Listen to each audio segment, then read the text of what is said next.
Namaste students, welcome back to our channel, our Master English course. In the last video, I completed 25 correction of sentences regarding to this topic. Already I told you in the last video, this is very important topic. Why? Because from this topic we have 5 marks in the public examination. Okay? And also this is a very important topic in any competitive exam also. Okay? That's why you have to watch this video from starting to ending without skip. Okay? మీకు last వీడియోలో చెప్పినట్లు ఇది చాలా important topic. ఎందుకంటే first year grammar సంబంధించి ఈ topic నుంచి 5 marks ఉంటాయి. అదేవిధంగా ఏ కాంపిటేటివ్ ఎగ్జామ్లో అయినా సరే, అది టెట్ కావచ్చు, డిఎస్సి కావచ్చు, ఎస్ఏ కావచ్చు, కానిస్టేబుల్ కావచ్చు, ఏ కాంపిటేటివ్ ఎగ్జామ్లో అయినా సరే ఈ టాపిక్ నుంచి కొన్ని మార్క్స్కి ఉంటుందన్నమాట. కాబట్టి చాలా ఇంపార్టెంట్ టాపిక్ ఇది. కాబట్టి స్టార్టింగ్ టు ఎండింగ్ స్కిప్ చేయకుండా వీడియో మొత్తం చూసినట్లయితే మీకు ఇది చాలా ఉపయోగపడుతుంది. ఈ టాపిక్ నుంచి కొన్ని మార్క్స్ మీరు ఈజీగా స్కోర్ చేయగలుగుతారు. ఓకే, లాస్ట్ వీడియోలో మీకు ఈ టాపిక్ సంబంధించి 25 కరెక్షన్ ఆఫ్ సెంటెన్సెస్ మీకు డీటెయిల్గా ఎక్స్ప్లెయిన్ చేశాను. ఈ వీడియోలో ఇంకొక 25 కరెక్షన్ ఆఫ్ సెంటెన్సెస్ని డీటెయిల్డ్గా ఎక్స్ప్లెయిన్ చేస్తాను. మొత్తం మీకు 100 కరెక్షన్ ఆఫ్ సెంటెన్సెస్ ఉన్నాయన్నమాట దీంట్లో. ఈ 100 కరెక్షన్ ఆఫ్ సెంటెన్సెస్ని మీరు డీటెయిల్డ్గా విని అర్థం చేసుకున్నట్లయితే ఈజీగా మీకు 5 మార్క్స్ పబ్లిక్లో వచ్చేదానికి అవకాశం ఉంటుంది. ఓకే, ఇప్పుడు ఇంకొక 25 కరెక్షన్ ఆఫ్ సెంటెన్సెస్ని మీకు డీటెయిల్డ్గా ఈ వీడియోలో ఎక్స్ప్లెయిన్ చేస్తాం. Okay, 26th one is, we do not sell things for credit. This is a sentence. In this sentence they underlined for. This is correction of part in this sentence. Okay, కాబట్టి దీని ఏం చేయాలి, మనము correction చేసి రాసినట్లయితే sentence correct అయిపోతుంది అనమాట. ఈ విధంగా పబ్లిక్లో ఒక సెంటెన్స్ ఇచ్చి దాంట్లో ఏదైనా ఒక పార్ట్ని అండర్లైన్ చేసి దాన్ని కరెక్షన్ చేయమని చెప్తారు. దాన్ని మనం కరెక్షన్ చేసినట్లయితే 1 మార్క్ ఉంటుంది. కాబట్టి దీంట్లో కరెక్షన్ ఏంది, ఫార్. ఇక్కడ మనము ఏం కరెక్షన్ చేయాల్సి ఉంటుంది, ఆన్ అనే ప్రిపోజిషన్ రాయాల్సి ఉంటుంది. ఫార్ అనే preposition is not suitable in this sentence. Here on preposition is very suitable. That's why this is correction of part. అర్థమవుతుందా? ఇక్కడ ఫార్ అనేది ఏం తెలియజేస్తుందంటే వరకు లేదా కొరకు అనే అర్థాన్ని తెలియజేస్తుంది. ఆన్ అనేది మీద లేదా పైన అనేది తెలియజేస్తుంది. We do not cell things on credit అంటే మేము అప్పు మీద, అంటే క్రెడిట్ కార్డ్ మీద మేమేమి వస్తువులు కొనము అనేది దీని యొక్క మీనింగ్. కాబట్టి ఫార్ ప్లేస్లో ఆన్ అనే ప్రిపోజిషన్ కన్నా రాసినట్లయితే సెంటెన్స్ కరెక్ట్ అయిపోతుంది. Okay, next one is, he went to work despite of his illness. This is a sentence. In this sentence, which is correction of part, of. దీంట్లో correction of part ఏంది, of. కాబట్టి ఈ correction of పార్ట్ని మనము correction చేయాలి. ఇక్కడ ఏది రాస్తే సూటబుల్ అవుతుంది, ఆఫ్ అనే ప్రిపోజిషన్ తీసేసినట్లయితే సెంటెన్స్ కరెక్ట్ అయిపోతుంది. ఎందుకంటే ఇన్స్పైట్ ఆఫ్, ఇన్స్పైట్ వచ్చినట్లయితే దాని పక్కన ఆఫ్ అనే ప్రిపోజిషన్ యూజ్ చేయాలి. డిస్పైట్ వచ్చినప్పుడు ఆఫ్ అనే ప్రిపోజిషన్ రాయకూడదు. అర్థమవుతుందా?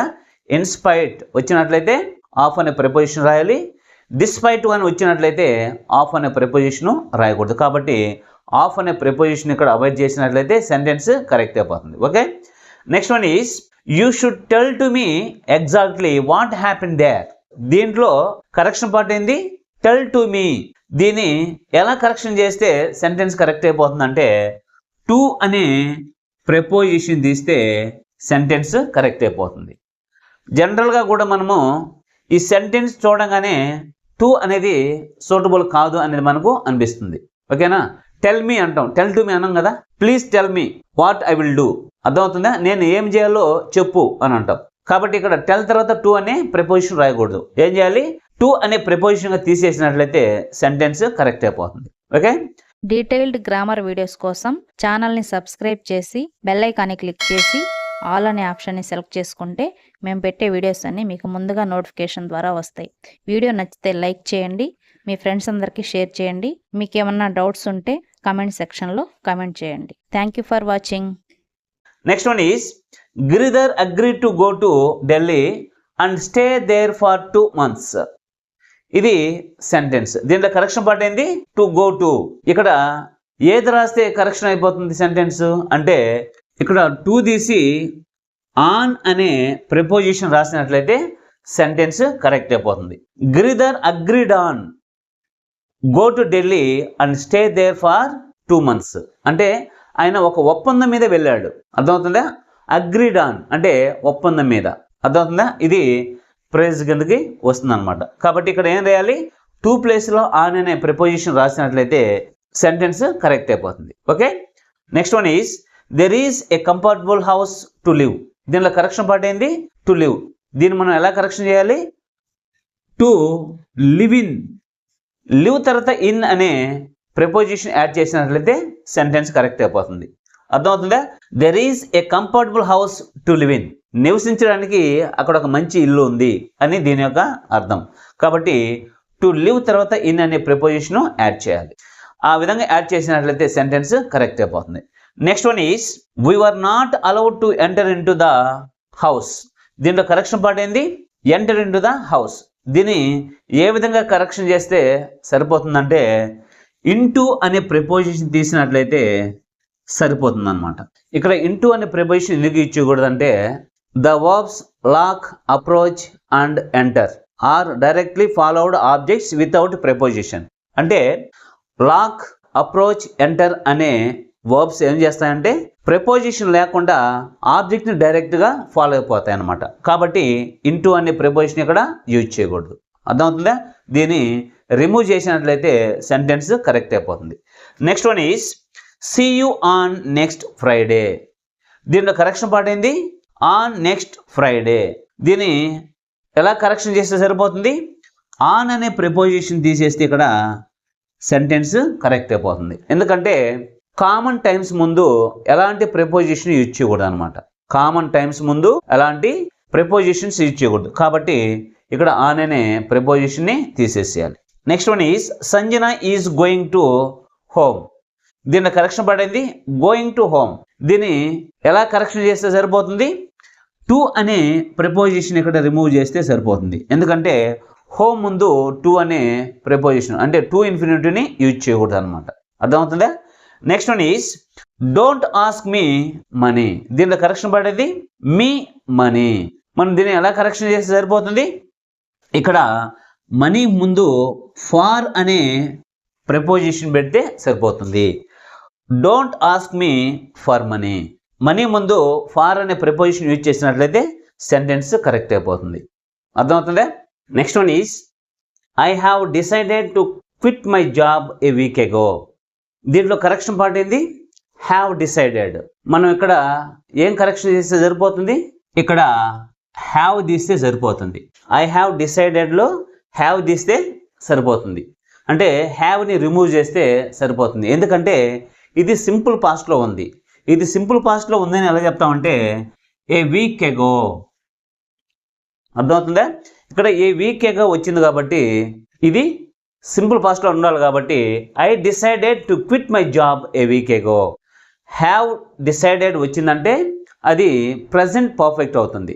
ఇక్కడ హ్యావ్ని తీసేసినట్లయితే సింపుల్ పాస్ట్ అవుతుంది. ఇది సింపుల్ పాస్ట్లో ఉందని ఎలా చెప్తామంటే ఏ వీక్ ఎగో అనేది మనకు keyword of the tense. Okay, కాబట్టి హ్యావ్ తీస్తే సెంటెన్స్ కరెక్ట్ అయిపోతుంది అనమాట. Next one is I am tired as I am working since 7 o'clock in the morning. దీనిలో కరెక్షన్ పార్ట్ ఏంది? Am working. దీన్ని ఎలా కరెక్షన్ చేస్తే సరిపోతుంది? Have been working. I am tired as I have been working since 7 o'clock in the morning. అంటే ఇక్కడ have been రాస్తే sentence correct అయిపోతుంది. ఎందుకంటే ఇది ప్రజెంట్ పర్ఫెక్ట్ కంటిన్యూస్లో ఉంది కాబట్టి. దేంట్లో ఉంది సెంటెన్స్? ప్రజెంట్ పర్ఫెక్ట్ కంటిన్యూస్లో ఉంది కాబట్టి ప్రజెంట్ పర్ఫెక్ట్ వర్క్ ఫామ్ రాస్తే సరిపోతుంది. ప్రజెంట్ పర్ఫెక్ట్ కంటిన్యూస్ యొక్క వర్క్ ఫామ్ ఏంది? Subject plus have or has plus been plus been plus ing form plus object. కాబట్టి I have been working since 7 o'clock in the morning. ఇది present perfect కంటిన్యూస్లో ఉందని ఎలా చెప్తామంటే సిన్స్ 7 o'clock. సిన్స్ 7 o'clock అని కనిపించిందంటే అది ప్రజెంట్ పర్ఫెక్ట్ కంటిన్యూస్ అని మీరు ఈజీగా ఐడెంటిఫై చేయాలి. అదేవిధంగా ఎగో అనేది కనిపించిందంటే అది సింపుల్ పాస్ట్ అని మీరు ఈజీగా ఐడెంటిఫై చేయాలి. Okay, next one is jeans was not permitted in our college. దీంట్లో కరెక్షన్ పార్ట్ ఏంది వాజ్. దీన్ని ఎలా కరెక్షన్ చేయాలి? వాజ్ ప్లేస్లో వర్ అనేది రాసామంటే సరిపోతుంది. అర్థమవుతుందా? వాజ్ ప్లేస్లో వర్ అనే బీ ఫామ్ రాస్తే సరిపోతుంది. ఎందుకంటే జీన్స్ అనేది ప్లూరల్ కాబట్టి ఇక్కడ వర్ రావాలి. అదే సింగులర్గానైతే వాజ్ కరెక్టే, కానీ ఇది జీన్స్ అనేది ప్లూరల్ కాబట్టి ఇక్కడ వర్ అనే బీ ఫామ్ని రాసుకోవాలి. అర్థమవుతుందా? Next one is Sheela told her teacher to explain the chapter once again. దీంట్లో కరెక్షన్ పార్ట్ ఏంది? Told her teacher. ఇక్కడ మనం కరెక్షన్ ఎలా చేయాలి?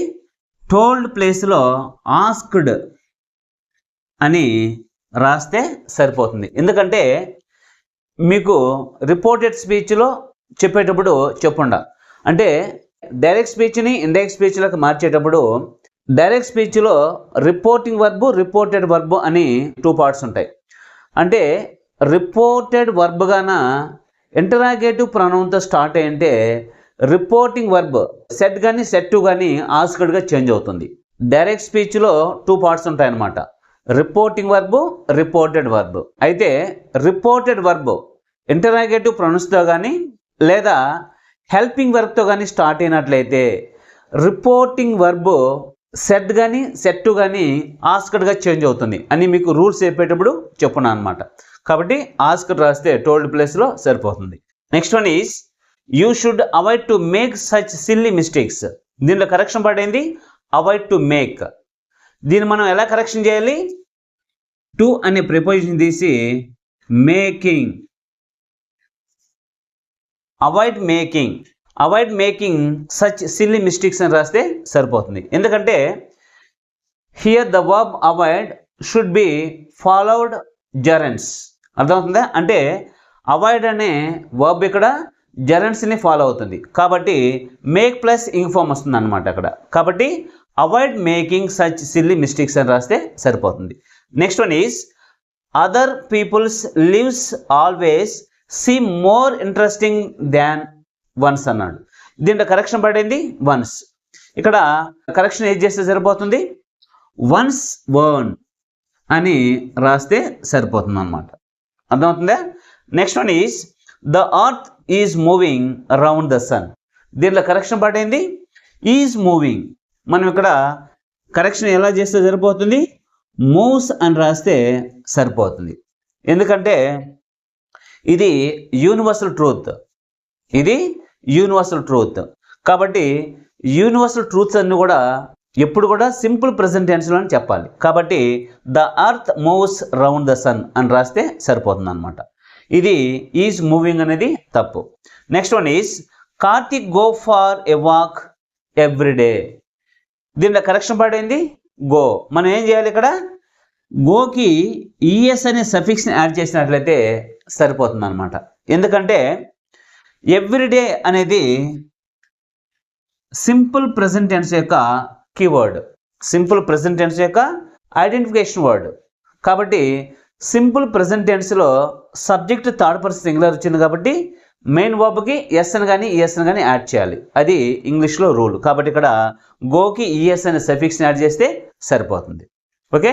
Next one is look somebody నాక్ అట్ ద డోర్.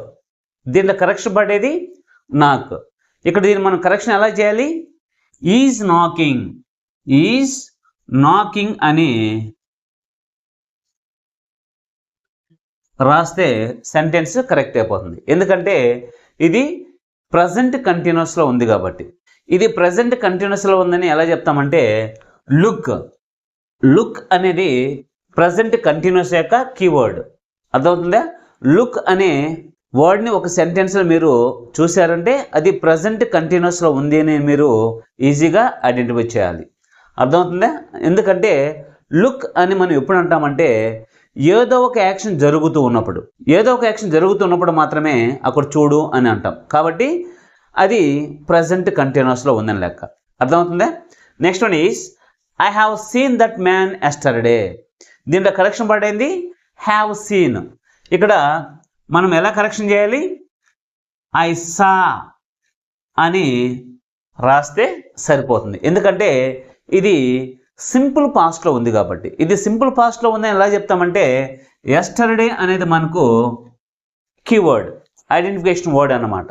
అర్థమవుతుందా? కాబట్టి I saw that man yesterday, ఆ వ్యక్తిని నేను నిన్న చూశాను.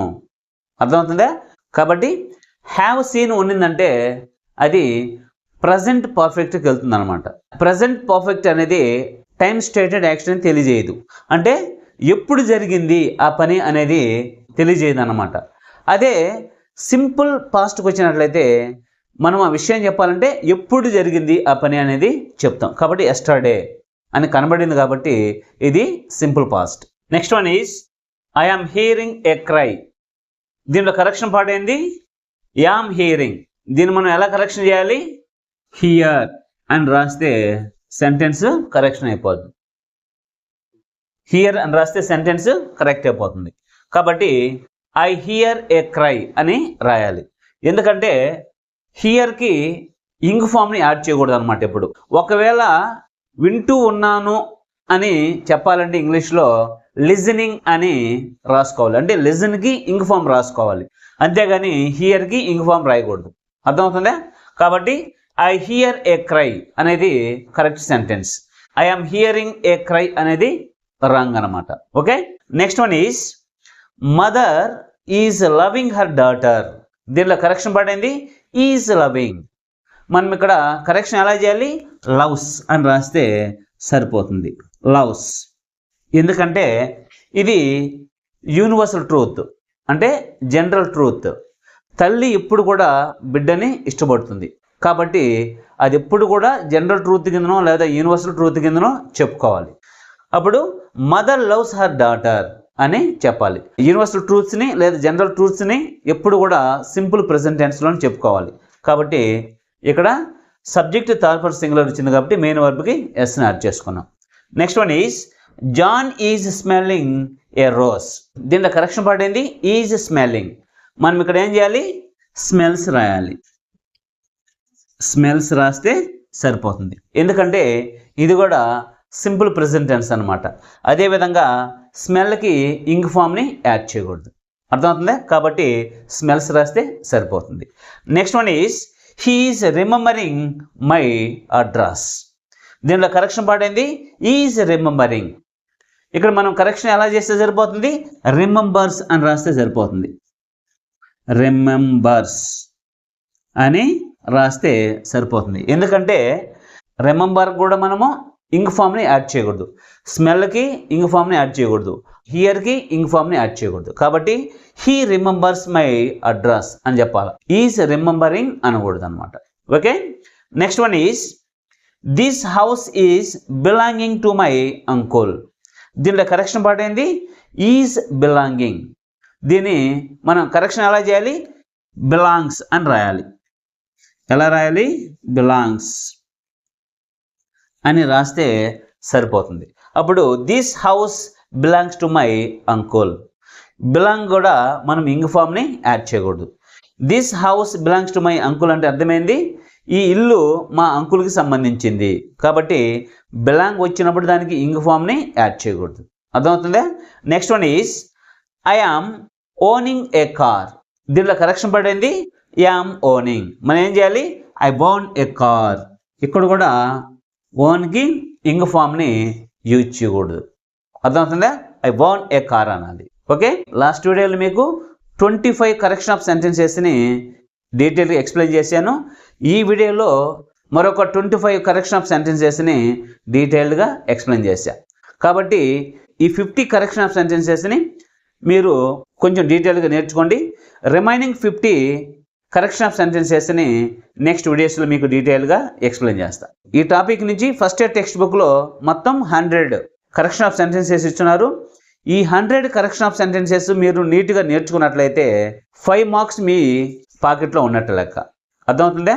మీకు ఇంతకుముందు చెప్పిన విధంగానే ఇవి ఓన్లీ ఇంటర్మీడియట్కి సంబంధించిందే కాదు, ఎనీ కాంపిటేటివ్ ఎగ్జామ్ కూడా వీటి నుంచి బిట్స్ వస్తూ ఉంటాయి.